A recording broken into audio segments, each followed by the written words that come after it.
नमस्कार विद्यार्थी मित्रांनो, खताळ सरांच्या ऑफिशियल YouTube चॅनलमध्ये सगळ्यांचं स्वागत आहे. तर एक छोटीशी अपडेट आहे तुमच्यापर्यंत ती असावी किंवा जे काही महाराष्ट्रातले टोटल जे शिक्षक आहेत, काही शाळा आहेत किंवा पालक आहेत, विद्यार्थी आहेत, त्यांच्यासाठी एक महत्त्वाची सूचना आत्ताच एक प्रसिद्ध पत्रक त्या ठिकाणी महाराष्ट्र राज्य परीक्षा परिषद पुणे यांच्या एका संकेतस्थळावरती उपलब्ध झालेलं आहे. तर त्याच्याबद्दल मी तुम्हाला एक थोडक्यात माहिती सांगणार आहोत. लक्षपूर्वक त्या ठिकाणी तुम्ही समजून घ्या. पहा हे जे काही प्रसिद्ध पत्रक आहे, हे जे प्रसिद्धी पत्रक कशासाठी आहे तर अ, पूर्व उच्च प्राथमिक 5वी व पूर्व माध्यमिक शिष्यवृत्ती परीक्षा 8वी जी की 22 फेब्रुवारी 2026 रोजी कंडक्ट करण्यात आली होती आणि त्याच्यासाठीची जी काही अंतरिम तात्पुरती स्वरूपाची जी उत्तरसूची आहे, बरोबर? ही त्या ठिकाणी पब्लिश करण्यात आलेली आहे. बघा आता याच्यामध्ये काय माहिती सांगितलेली आहे पाहूया आपण. पहा रविवार दिनांक 22 फेब्रुवारी 2026 रोजी महाराष्ट्र राज्य परीक्षा परिषदेमार्फत घेण्यात आलेल्या पूर्व उच्च प्राथमिक 5वी आणि पूर्व माध्यमिक विशिष्ट शिष्यवृत्ती परीक्षा 8वी या परीक्षेची इयत्तानिहाय, पेपरनिहाय अंतरिम तात्पुरती उत्तरसूची परिषदेच्या पहा ही जी काही परिषदेची वेबसाईट आहे किंवा ही जी दुसरी वेबसाईट आहे, या संकेतस्थळावर या परीक्षेची परीक्षार्थी, मार्गदर्शक शिक्षक, पालक, शाळा आणि क्षेत्रीय अधिकारी यांच्या माहितीसाठी एक प्रसिद्ध करण्यात येत आहे. म्हणजे हे जे काही प्रसिद्धी पत्रक आहे, हे कुठेतरी परीक्षार्थी विद्यार्थी असतील, मार्गदर्शक शिक्षक असतील, पालक असेल, शाळा असेल, जसं की मी आल्या-आल्या उल्लेख केला होता, यांच्यासाठी हे प्रसिद्धी पत्रक त्या ठिकाणी आहे. बरं, पाहूया आपण पुढे काय सांगितलेलं आहे याच्यामध्ये.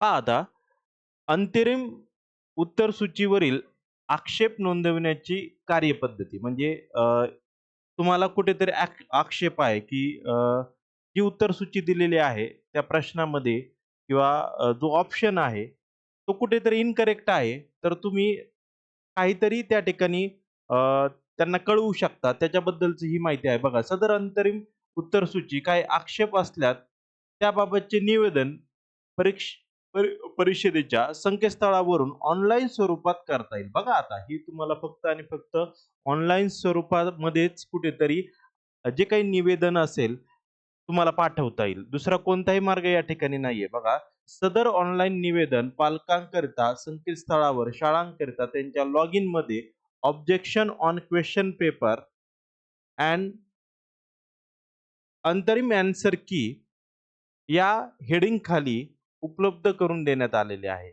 म्हणजे विद्यार्थ्यांसाठी, पालकांसाठी एक सेपरेट लॉग इन त्या ठिकाणी उपलब्ध आहे. त्रुटी आक्षेपाबाबतचे ऑनलाईन निवेदन भरण्याकरता दिनांक बघा आता इथे या ठिकाणी दिनांक दिलेली आहे 10/3/2026 ते 17/3/2026 रोजीपर्यंत मुदत देण्यात आली आहे. म्हणजे आक्षेप करायचा असेल, तुम्हाला काही त्रुटी सांगायची असेल, तर 10 तारखेपासून 17 तारखेपर्यंत तुम्ही त्या ठिकाणी काय करू शकता, तर आवेदन देऊ शकता.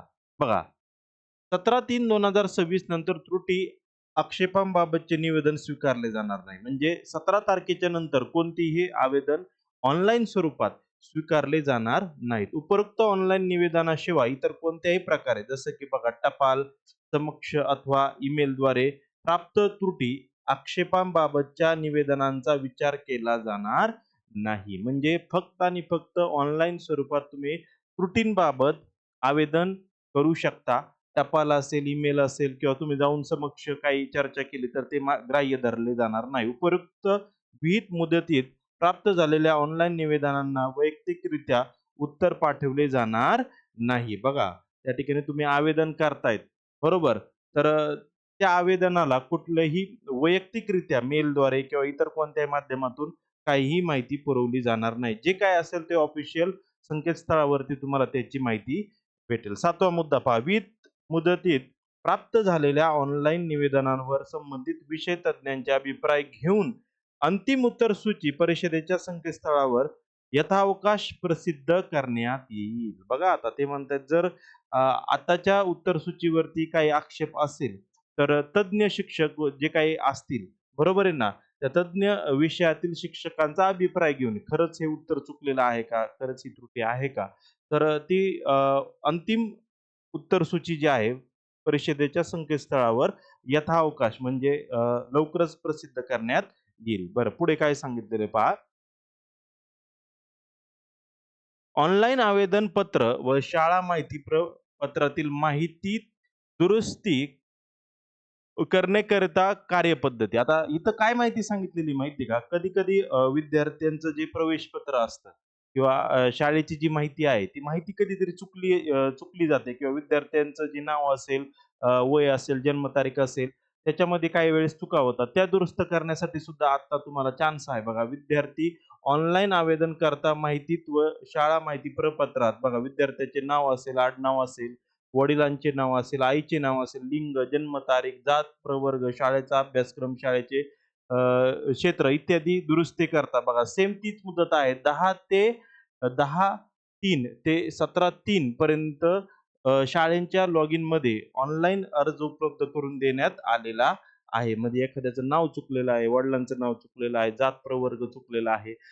तर त्याच्यावरची सुद्धा दुरुस्ती तुम्ही या ठिकाणी करू शकता. बघा, सदर अर्ज ऑनलाईन व्यतिरिक्त अन्य कोणत्याही पद्धतीने पाठवल्यास स्वीकारले जाणार नाहीत. विहित मुदतीनंतर प्राप्त झालेल्या अर्जांचा विचार केला जाणार नाही. म्हणजे मुदतीमध्येच तुम्हाला त्या ठिकाणी आवेदन करायचं आहे. आत्ताच विद्यार्थ्यांनी खूप छान पद्धतीने पेपर दिलेले आहेत. 5वी असेल, 8वी असेल, स्कॉलरशिपचा अभ्यास व्यवस्थित केलेला आहे. एखाद्या प्रश्नाबद्दल तुमच्या शिक्षकांची, तुमच्या पालकांची, तुमची स्वतःची काहीतरी डाऊट असेल, प्रॉपर ऑथेंटिक डाऊट असेल, तर नक्कीच तुम्ही या ठिकाणी त्या पोर्टलवरती जाऊन शाळा असेल किंवा सेपरेट विद्यार्थी असतील, जाऊन तिथं व्हिजिट देऊन तुम्ही ती ॲक्टिव्हिटी राबवू शकता. तर व्हिडिओ कसा वाटला तुमच्यासाठी त्या ठिकाणी एक जनरल माहिती होती, अपडेट होती, क्विकली आपण पोहोचण्याचा प्रयत्न केलेला आहे. ठीक आहे. तर इथपर्यंत आपण थांबूया. धन्यवाद.